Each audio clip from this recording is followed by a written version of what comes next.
afternoon and welcome to Live at 4, this day after Christmas. I hope you all had a good holiday. Happy Boxing Day. We were just saying, what day is it today? Everybody it's is. Thursday. I know, nobody can remember now that it's midweek which day it is. But next year, Christmas will be on Friday because of leap year. Oh, that's perfect. So very perfect. And if you're enjoying some days off, a lot of people have taken the whole week. Yeah, I think so. The weather's been holding up pretty well, but it's going downhill a little bit. We'll get to that in a minute. But first, here's what's making news on this Thursday. A family of a 10-year-old boy speaks with our Amy Reed after he died from years of abuse. The medical examiner has released the name of the woman shot to death on Christmas Eve. And fire officials in Minneapolis provide an update as hundreds of homeless people are without a place to go following a massive fire. Oh, a lot of heavy news today. Let's take a look outside. It's continued nice and mild, perfect flying weather. Get out of town. Dane County Regional Airport, not quite as mild. The weather words. Dana is in the backyard, where yesterday she was jacketless. Today jacket. Today jacket. Now, if you would have sent me out here earlier this morning, of course, temperatures were a little warmer early today, but we've been dropping throughout the afternoon. It was the 7th day in the row that we got over 40 degrees, near record breaking for us, but we just didn't quite hit the mark, and now the mild streak ending. Cold front sliding on through. That's really going to cool us on down again. Still above average right now. Here's a live look at our Edgewater sky cam. We hit a high of 49 early this morning, and now we are much cooler than that. Already dropping quite a bit at about 36 in Madison currently. Feels closer to 31 with a little bit of a breeze. So it's a little cooler outside this evening. And for your Friday, we're expecting this cooler air to stay with us. We aren't going to be hopping back up towards 50 again for Friday, but we'll take a closer look at what's happening for Friday and, of course, the weekend in just a few minutes. Right now, traffic seems to be moving along okay. No major accidents to report, which is always a good thing, both east and westbound along the Beltline. Again, not seeing those major spots of congestion. Drive times right now look okay as well, but we'll take a closer look at traffic in a little bit when my graphics unfreeze. All right, we'll check back in a few minutes, Dana. Thank you. Thank you, Dana. First at 4, we start in Madison with new information about a Christmas Eve homicide. The Dane County Medical Examiner is releasing the name of the person killed on the city's west side. Officials say 63-year-old Sheila Green of Madison died Tuesday after being shot to death at her home in the 900 block of South Midvale Boulevard. Officials responded to the scene around 4:15 Christmas Eve afternoon. Madison police have not released details about the events leading up to the shooting. Her accused killer, Joseph Green, is expected to be in court tomorrow afternoon. He's currently in the Dane County Jail on first-degree homicide charges. Police have not said how he's related to Sheila Green. Madison police officers are still investigating an attempted homicide that also happened on Christmas Eve. Police public information officers said today they are still interviewing witnesses. Just after 10 o'clock Tuesday, police got a report of shots fired at the BP gas station on the 4000 block of Verona Road.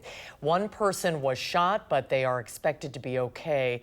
If you have any information, you're asked to call Madison area, 400 block, not 4000 block. There's an extra zero there. You're asked to call Madison area Crime Stoppers. A local family is grieving the loss of a little boy in their family tonight. This week, they cremated their 10-year-old nephew and grandson after he was killed following several years of abuse. Amy Reed sat down with his family and joins us now to share what they hope people learn from what happened. Amy? The family of Dakota Collins is heartbroken. In 2013, after his grandmother was denied custody, his father took him to Dayton, Ohio, which the family we spoke to today said was against court orders. While there, court records show he suffered extreme abuse. He was locked in the attic naked. His autopsy showed he had cuts and bruises from head to toe.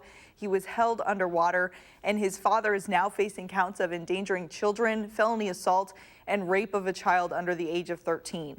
Child Services down in Dayton said they didn't have an open record for the home, though there were prior police calls, and the family, Dakota's uncle and grandmother, said his mother called for welfare checks to the home multiple times. They do nothing until something like this happens, and then they scramble to figure out where they went wrong, or or saying that they did everything right when we know they didn't do it right. On the day of this boy's death, December 13th, the father called police when he found his body. He told them Dakota had mental issues that caused him to hurt himself.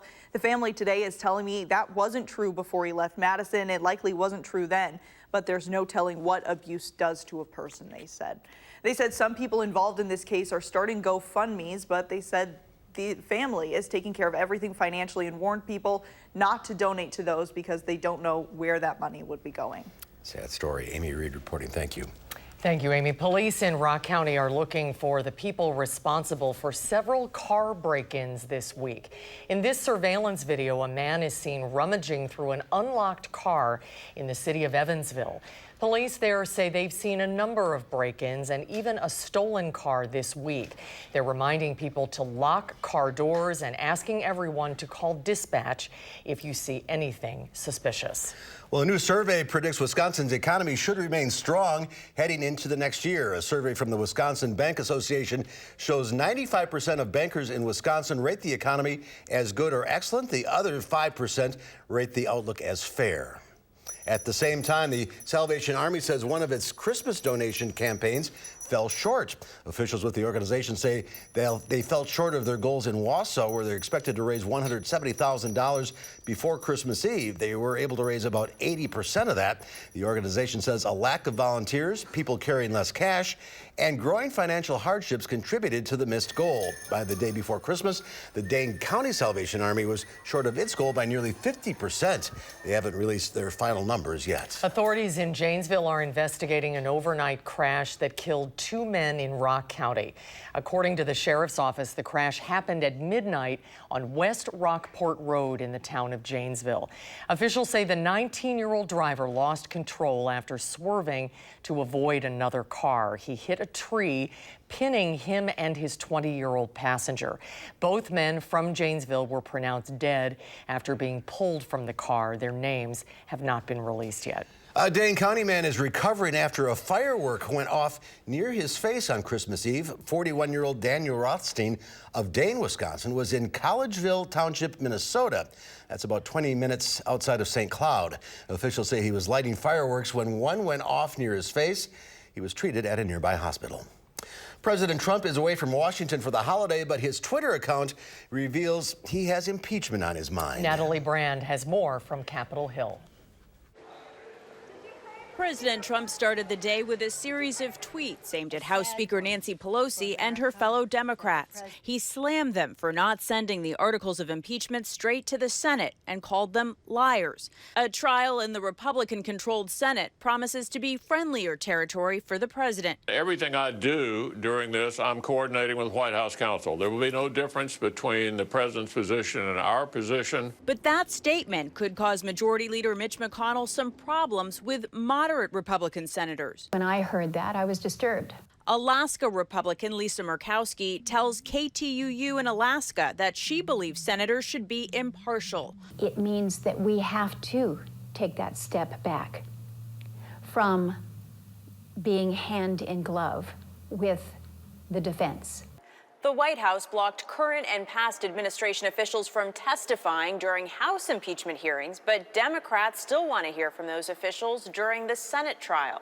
It takes a majority of senators voting to set the rules of the trial, meaning Democrats will need 4 Republicans to vote with them to compel new witness testimony. Majority Leader McConnell says he wants to hear opening arguments first and then determine if witnesses are needed. Natalie Brand, CBS News, Capitol Hill. House Speaker Nancy Pelosi says she wants the rules of the trial established before she sends the articles of impeachment to the Senate. The trial cannot begin until that happens. Christmas came and went quietly on the Korean Peninsula under the shadow of North Korea's threat of a possible, quote, Christmas gift for the U.S. There are now reports from South Korea the American military may have been flying spy planes over the region. Sources say there were 4 U.S. reconnaissance flights in an unusually high number at the same time over the area. There's also satellite images of an engine testing area and signs of recent burns that could be from a new rocket engine. Emergency shelters have been opened in Minneapolis after a fire swept through a homeless shelter yesterday. The 93-year-old Drake Hotel was used to shelter homeless people. Around 3 o'clock Christmas morning, residents of the hotel were forced to evacuate after it went up in flames. The 4-alarm fire began on the second floor of the 3-story building and quickly spread to the attic. While fire crews worked to put out the fire, residents kept warm on transit buses. City leaders say about 250 people, many of them who were already homeless, lost all of their belongings.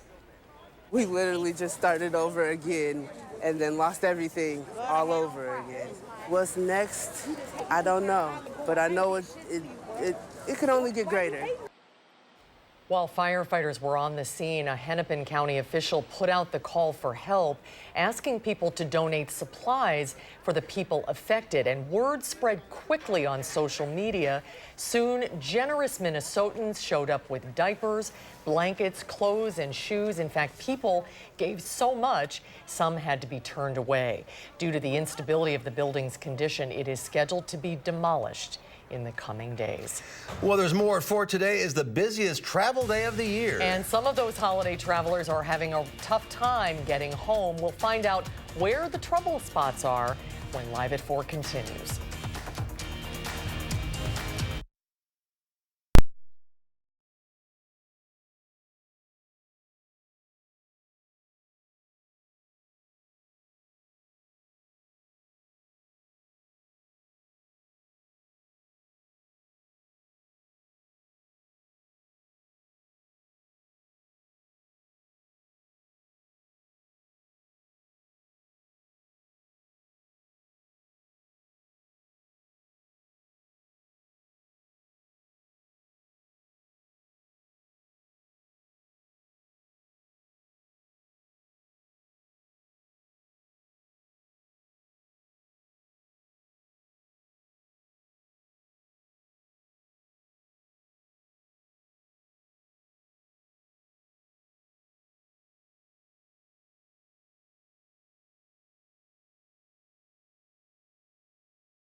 There is new concern now that Notre Dame may have suffered too much damage in that fire last spring to be saved. The iconic cathedral in Paris drew millions of visitors each year, but is now closed. For the first time since 1803, Notre Dame stayed dark this Christmas because of a fire that ravaged the 12th century cathedral in April, destroying its roof and causing its spire to collapse.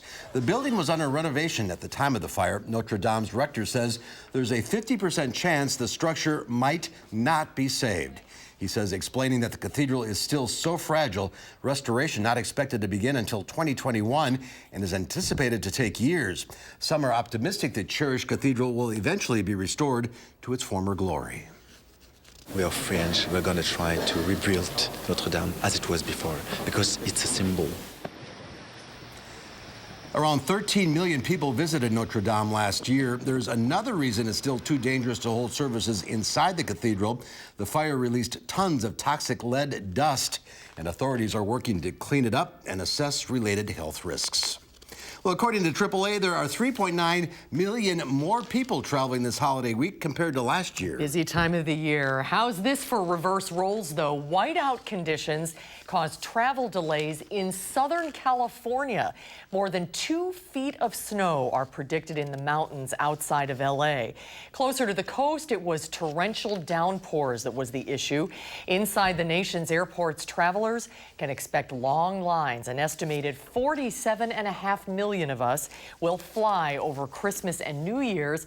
Today and tomorrow are expected to be the busiest days. And during the holiday travel rush, as many as 3 million flyers a day will fill planes and cram into those seemingly snug airline seats. While the trend has been for airline seats to shrink and get closer together, it hasn't stopped airlines from spending years of work and tens of millions of dollars in trying to find the perfect seat. Spirit, an airline known for rock-bottom prices and not necessarily comfort, wanted to start a clean slate, a brand new empty airplane. Its future lined up neatly in rows. Its seats in rows inside the Detroit hangar. The work begins. It'll take up to 10 Spirit employees up to more than 12 hours to get all 182 seats loaded into the plane, slotted into the right spot, and locked into place. The rows are still just 28 inches apart, but the airline says the curved design and moving the seat back pocket to the top has freed up 2 inches of usable space and added a usable tray table. People are going to see this story and go, this is all just an excuse to shrink the space and cram more people on planes. That is not what we're doing. The number of seats are still at 182. What did change was the livable space in the seat.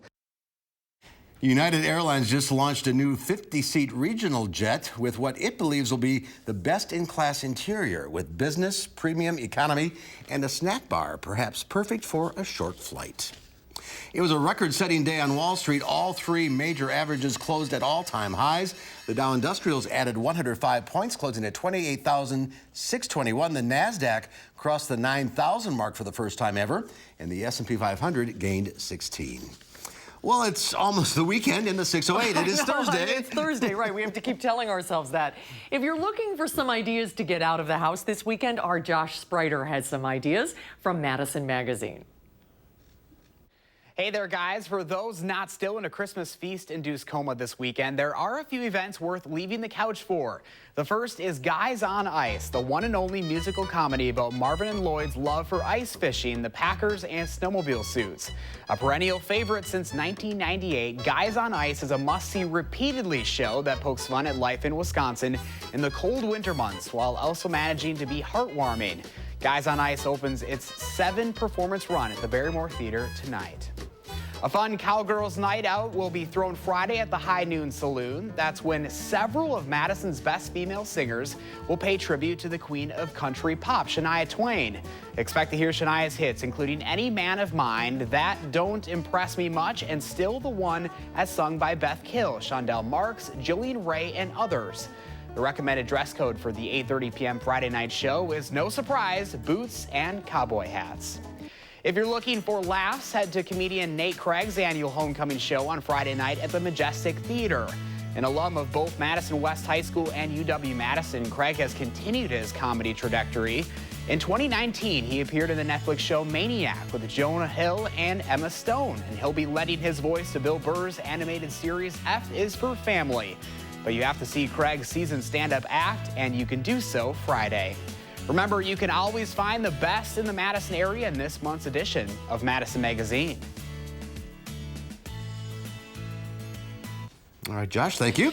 There's more to come at 4. Coming up, Dana will have a complete look at your first alert forecast. And then tonight on News 3 Now at 5, more details from the Rock County Sheriff on what caused a deadly Christmas night crash. We'll have that story tonight at 5.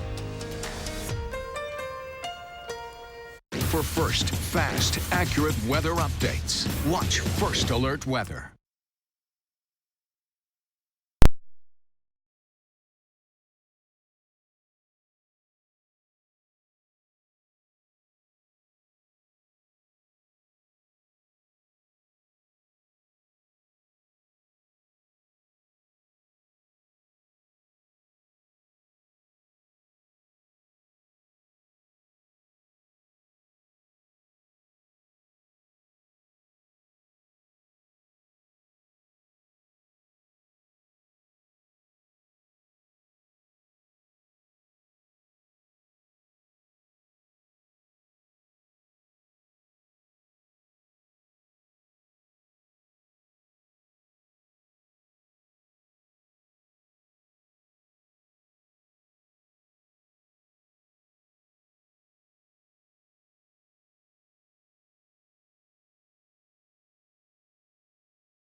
We'll take a look at this. Some rookies with the Arkansas Police Department decided to do a little Christmas caroling with a twist. A little song, and then they get tased while singing songs like Jingle Bells and We Wish You a Merry Christmas. It was part of their training in order to be armed with tasers. It is a painful process meant to give them insight into what tasers do to suspects.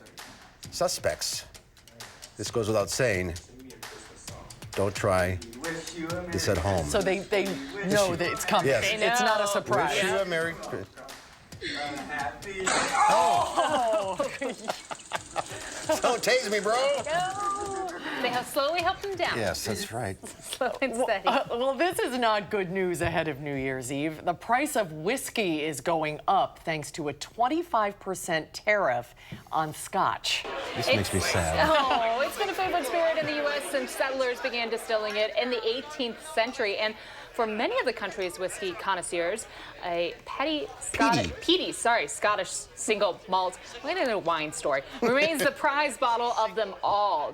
For Scottish distilleries, the U.S. is a lucrative market, according accounting for 10.7% of global sales. That's why the new tariff is hitting distilleries hard, especially the smaller ones. Well, with those higher prices, January might be a good time to take a break from alcohol. Dry January, as it's being dubbed, is a chance for your body to reset with the new year. Dry January has been picking up steam since it began in 2013. More than 4 million people abstained in 2018. And, of course, drinking and driving is never okay. Police in Freetown, Massachusetts are spreading the message: he sees you when you're speeding. He knows when you don't brake. He knows if you've had a few, so don't go over .08. That's pretty creative. Very smart. I like it. Our DOT has had some really good messages, too. The Wisconsin DOT has been on point with their stuff. On the belt line. Don't take pictures of it, though, while you're driving. Just enjoy it. All right. Driving might get a little trickier this weekend. This weekend, unfortunately, is looking a little messy. Of course, today's been good as far as the roads are concerned. Tomorrow will be good on the roads, but we do have some rain on the way. We'll take a closer look at your forecast right after the break.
Well, this morning we were actually pretty close to breaking the record. The previous record set in 1936 at 50 degrees for today. We only hopped up to 49 this morning, still well above average. And since then, we've just been cooling down. Over the next few days, a plan on this mild stretch kind of coming to a bit of an end. We aren't expecting as warm of weather heading into the weekend. That being said, though, temps are still going to stay above average. Our next event we'll be keeping an eye on is the possibility for some rain to develop this weekend. Both Saturday and Sunday look like they're going to include some light showers. May see a little bit of snow mixed on in there, but not expecting any accumulation along with that through the weekend and into the start of next weekend. For New Year's Eve, of course, and New Year's Day, it does look pretty pretty quiet outside for next Tuesday and Wednesday. As far as your travel for Friday, if you're still doing your holiday travel, again, I'll be celebrating the family Christmas this weekend, so I understand if you've had to delay just a little bit. It's not going to be as mild outside tomorrow with the temperatures, but it will stay dry, so everything on the road should go pretty smoothly. That goes for holiday travel and also anyone who has been heading back to work for today and for tomorrow. Looking at this current setup, we do have a cold front that's been passing on over today. It was passing this afternoon, so this morning we had the warmer air in front of that front. We had our warmer temperatures early in the day, and since then, I'm sure you've noticed it's been cloudy outside and a little cooler. We're in the mid-30s right now, so we've dropped quite a bit. Once this system clears on out, though, some high pressure builds in, keeps us pretty quiet for Friday, and then our next system starts to develop for this weekend. So Friday, nothing really noteworthy to write home about, but those rain chances developing for this weekend could make travel a little bit rough for Saturday and Sunday. So that is what we'll be keeping our eye on next. In fact, looking ahead to our future track for Saturday morning, the light shower chances start to develop early in the day. Notice our temperatures are going to be close to freezing early Saturday morning, so we may have some freezing drizzle or some light snowfall early in the day. But that really isn't going to last for very long, as temperatures will climb up pretty quickly throughout the late morning and afternoon. So we're looking at rain showers throughout the afternoon and evening. This stretches all the way down through Illinois also if you have any travel plans south for the weekend. Heavy rainfall expected late in the evening and into Sunday morning. That's when the bulk of that heavy rainfall right now is coming through. Sunday morning temperatures are warm early in the day. We're expecting that breeze from the southeast to keep us just at rain, and then it starts to break apart Sunday afternoon. Those showers steadily tapering on out with a greater chance for rain to the east. Temps are still well above average for Sunday. Mostly cloudy skies expected, and we may see a little bit of mixed precipitation for early Monday morning, as that still is tapering off, and temperatures for early Monday will be dropping back closer to freezing. As far as accumulation totals, most of southern Wisconsin hovering in that 3/4 of an inch to an inch range. So quite a bit of rain coming on through. Again, that heaviest rainfall thankfully is going to be Saturday night when not a lot of folks are on the road, but we are going to be having quite a bit coming on through. For tomorrow, if you are heading out for the jog early in the morning or the dog walk early in the morning, it is going to be a little cooler outside to start off our Friday. So know that you may have to put an extra layer on compared to where we've been for the last several mornings, but still not a bad time for that jog. For the afternoon and evening, it'll be a little better outside just because temperatures will be a little higher. Overnight low tonight of about 29. So again, if you're heading out for the dog walk early in the morning, we'll be near the low 30s at that time. Skies are steadily becoming partly cloudy, and it's going to be a little colder overnight heading towards the end of the week. Tomorrow afternoon, high temps are in the low 40s. Not quite as mild with a partly sunny sky, but still above average, as our average temperatures for this time of year are in the upper 20s. So 41 for your Friday for this weekend. We're close to 50 on Saturday. Sunday temperatures are in the mid 40s in the afternoon. We're expecting showers throughout the day with the chance for some light snow at night when temperatures finally drop below freezing. That snow tapers off though for Monday morning. Monday will be just a little cooler. High temperatures will be in the lower 30s. And then for New Year's Eve on Tuesday, everything looks quiet and calm right now. A little cool outside, around the upper 20s for midnight when the ball drops. If you're heading out for New Year's Eve plans, definitely want to make sure you have the coat and the jacket, but no need to have the umbrella or the snow boots. Could be a lot worse, I'll tell you that. Could be much, much worse outside. We've been really blessed with the travel conditions. The rain coming through this weekend, though, I know a lot of folks still have the weekend travel plans. That's not necessarily ideal, but at least it's rain. Need some extra time. Yes. All right. Thank Thanks, you, Dana. Well, now that Christmas Day has passed, many people are looking ahead to the new year. If you're looking for a special meal to ring in 2020, Angie Horkin stopped by earlier this week with some ideas. Okay, Angie, for the holidays and for the new year, tenderloin is very popular. It is. It is so popular here in Wisconsin. That and, of course, the rib roast, but tenderloin it's leaner. And when you go to the supermarket and you ask for like a choice or a center cut tenderloin, there's no waste on this. So it's awesome. So this is a 3-pound choice beef tenderloin. Now this is a premium cut of beef because tenderloin is the most tender cut. So you don't want to mess it up. It's very expensive, so you want to make sure you cook it properly. You do. So you want a rack and just a metal roasting pan, and simply a metal 9x13 roasting pan is fine. Okay. But you want that rack so you can circulate the heat around it. Now you want a 425-degree oven.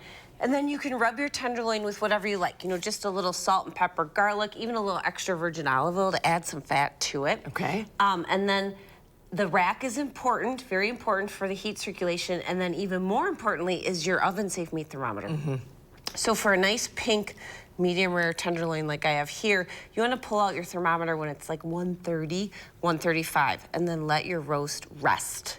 At least 15 to 20 minutes. Okay. Now, tenderloin does not take nearly as long as a rib roast. I would set my timer for this 3-pound roast for 30 minutes. Wow, that's quick. And then check it, right? Okay. It will cook quick. You could even take an extra step and sear it ahead of time in a hot Yeah, a lot of cast people iron do that. skillet. Do you normally do that? It depends. Okay. It depends, but it adds a lot of flavor, puts that nice crust on it, and then it's even quicker in the oven. You really gotta watch your thermometer because it'll cook fast. Okay. So yeah, here's our done one. This look is at just that. a nice herb rub tenderloin with some fresh thyme, garlic, salt and pepper, a little rosemary, to a nice pink medium rare, and then the recipe on the website has a holiday rice to go along with it with some reds and greens in there, so super easy. Just some red and green peppers in your rice pilaf? And actually French cut green beans and some red peppers into a rice pilaf. Yeah, super easy. And then one thing I love too about tenderloin is if you do have leftovers, to make like some crostini breads or an appetizer. But this appetizer is actually calling for flat iron, but it would be super delicious with the tenderloin. But I just grilled up a flat iron steak ahead of time, and I'm just putting on some crostini breads that I brushed with a little garlic olive oil. Now, you made that special, didn't you? I did. So I took, the recipe tells you exactly how to do it. It's super easy. First time I've ever done it. 5 cloves of smashed garlic and a couple tablespoons of extra virgin olive oil and a couple tablespoons of vegetable oil, and let it simmer about 10 minutes, and your garlic will get brown. Okay, then take it off the heat, let it cool, then pull your garlic out and drain the oil, and then you can brush the oil onto your crostini bread, about half of it, and the other half save, and you can put it into like a tapenade topping. So Kalamata olives, some Roma tomatoes, that garlic-infused oil. And is it feta cheese under fresh the basil. beef? Yes, so I have a little feta cheese. So it's kind of like a Italian Greek flavor. A little Mediterranean. Yeah, a little Mediterranean. So this recipe is on the website also, beeftips.com, and now when you click on beeftips.com this time of year, it's going to go right to all of our holiday recipes, appetizers, tenderloin roast, prime rib roast, everything you need to know, all the roasting charts. We covered a lot of information really fast. Yeah. So it's all right there on the website, beeftips.com. Fantastic. Happy holidays. Happy New Year. Thank you. We'll see you next year. Yes. I can't believe it's already time to say that. Thanks, Angie. That looks good. You made one. I did make one, but I didn't have any leftovers to make the crostinis. It was all gone. It's a special meal, that's for sure. Yeah. Well, stick with us. There's more coming up at 4. We'll get you caught up with all the headlines when we come back. You're watching News 3 Now, live at 4.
a live look downtown, getting cloudy and misty outside. Nice to see the sunshine earlier today, though, and it's still relatively mild. It is 20 to 5 right now, 4:40. Time to get an update on the headlines on this Thursday. The Dane County Medical Examiner says 63-year-old Sheila Green was shot to death Tuesday afternoon at her Midvale Boulevard home. Joseph G. Green is accused of killing her, expected to be in court tomorrow afternoon. Madison police are asking the public for information related to an attempted homicide that also happened Tuesday. Officers continue to interview witnesses who saw a man get shot at the BP gas station in the 400 block of Verona Road. If you have information related to the case, please call Madison Area Crime Stoppers. And a portion of a 93-year-old hotel turned homeless shelter in Minneapolis will be demolished in the coming days after a massive Christmas Day fire.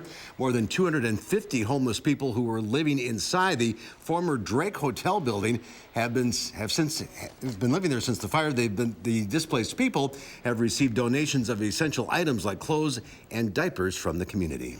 President Trump started his day with a series of tweets aimed at House Speaker Nancy Pelosi and her fellow Democrats. The president criticized them for not sending the articles of impeachment straight to the Senate and called them liars. House Speaker Nancy Pelosi says she wants the rules of the trial in the Senate established before she sends the articles of impeachment there. The trial cannot begin until that happens. And still to come at 4, it was a year of vaping, the measles, and the flu. We'll look back at the top health stories of 2019 when Live at 4 continues.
Well, whether you're just heading home from work or trying to do some traveling this evening, right now the roads actually look great. This is a live look from the Beltline at Park Street.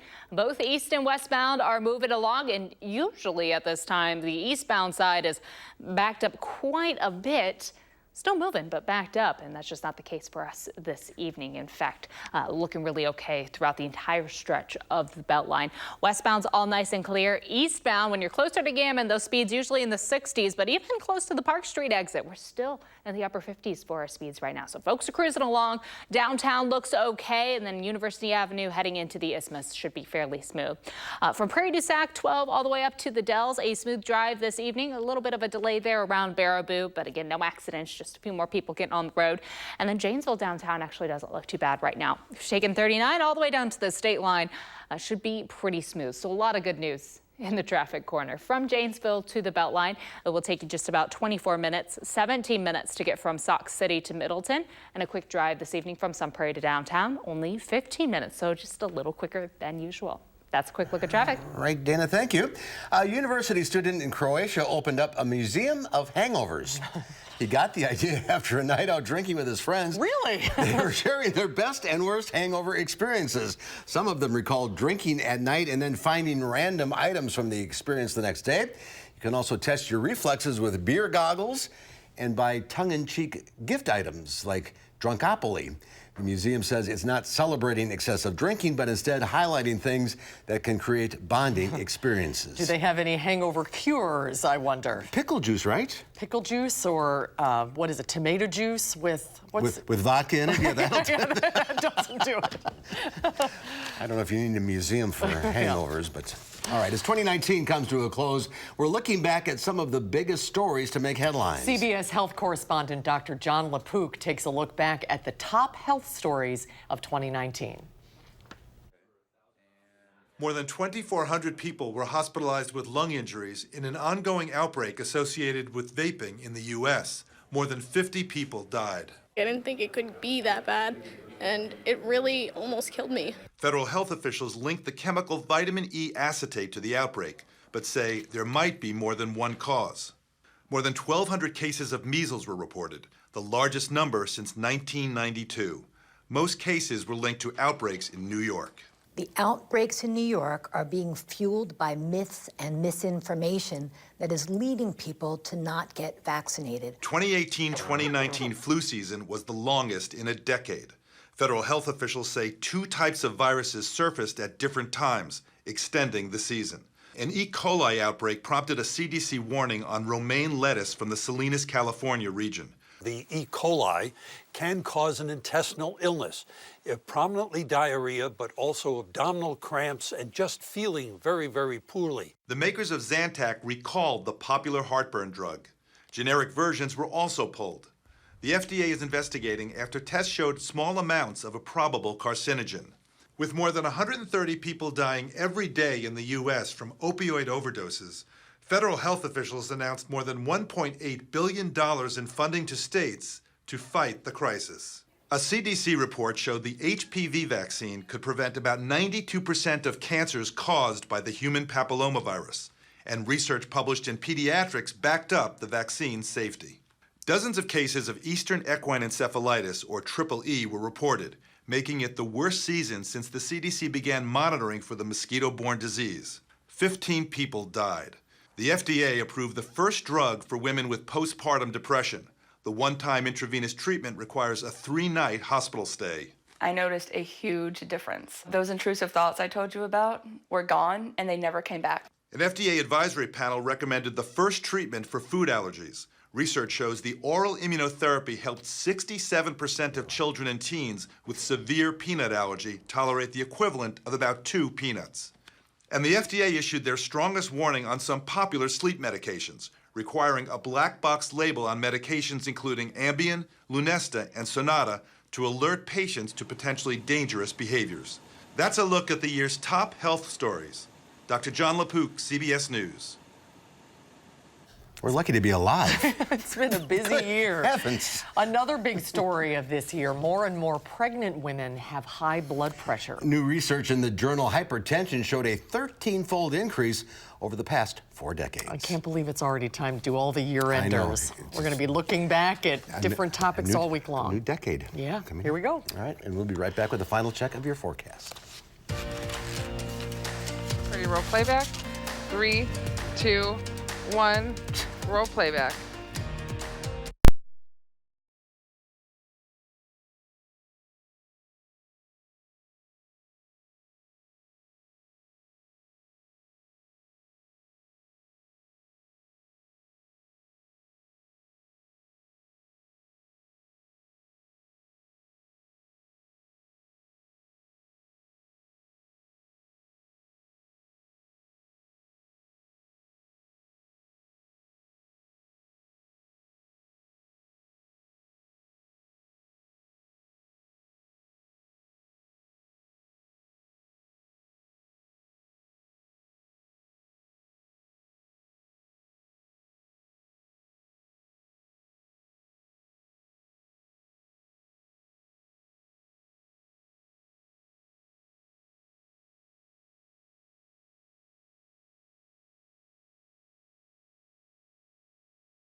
No more 50s for a while.